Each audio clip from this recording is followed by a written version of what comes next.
Why has Labour turned its back on its great leaders?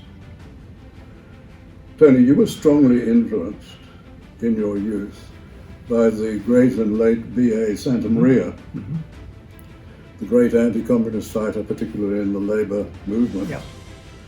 And one thing about the Labour movement is that it was strongly constitutional monarchist.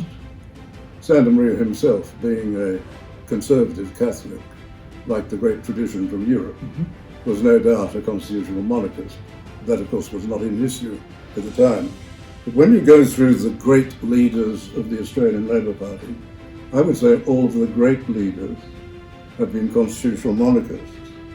And my question to you is, why do you think that the party of Andrew Fisher, John Curtin, Ben Chifley, and Dr. H.V. Evatt, who was the great writer about the constitutional monarchy, whatever his weaknesses in terms of his role as leader of the opposition, Dr. Evatt, why has the Labour Party since then become the proponent, not of a real republic, but of what is a fake or politician's republic? Why the change? That's a good question. And look, David, I'm obviously no expert on the internals of the Labor Party, although I certainly have a degree of respect for its best traditions and for the role that its great leaders have played in our country's evolution. But you're absolutely right. Andrew Fisher said as opposition leader, I think, back in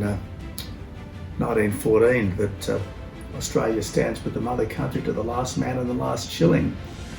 And it was Curtin who I think said in 1944 that no country on earth more corresponds more closely to us than the motherland. This was after his Australia Looks to America piece for the Melbourne papers. And I think it was Ben Chifley, the great Ben Chifley, who appointed the Duke of Gloucester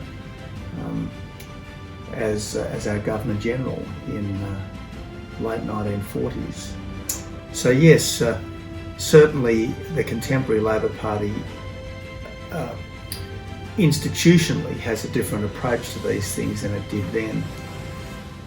There are certainly lots of decent people in the Labor Party who have no desire to see Australia become a republic, but officially at least it remains the Labor Party's platform. I think it's not to their political advantage to gratuitously offend those Australians who remain, those very many millions of decent Australians who remain attached to the Crown, either because they have an affection for the Queen, a respect for the royal family, or a particular regard for our constitutional arrangements as they stand and the checks and balances inside our arrangements as they stand.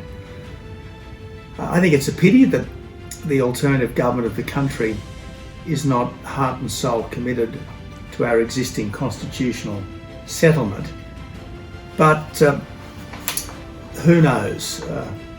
I see the Labor Party is currently rethinking its position on climate change. Maybe it can rethink its position on this as well. Yes. On one aspect, I find part of their proposal appalling, and that is to keep on voting until the people get it right. There is absolutely no doubt that the proposal that the ALP took to the last election was an act of constitutional vandalism. You cannot effectively answer the question, should we have an Australian head of state in inverted commas, until you have specified the precise nature of the new arrangements. You cannot vote on a vague idea under the terms of our constitution. For any vote to be binding, it has to be on a absolutely specific change, and that's the way it should be. At the conference we will be having a paper from a Silk, a leading lawyer, who will argue that constitutional plebiscites, not plebiscites like the one you proposed about seeking advice, but constitutional plebiscites in place of referendums or preceding referendums are unconstitutional. Well, I don't claim to be a constitutional silk, but certainly speaking as someone who has been involved with government for the best part of 4 decades, it is, as I say, constitutional vandalism of the highest order to go about it in the way Labor proposed, and I hope that they will see better sense in the time ahead. Thank you.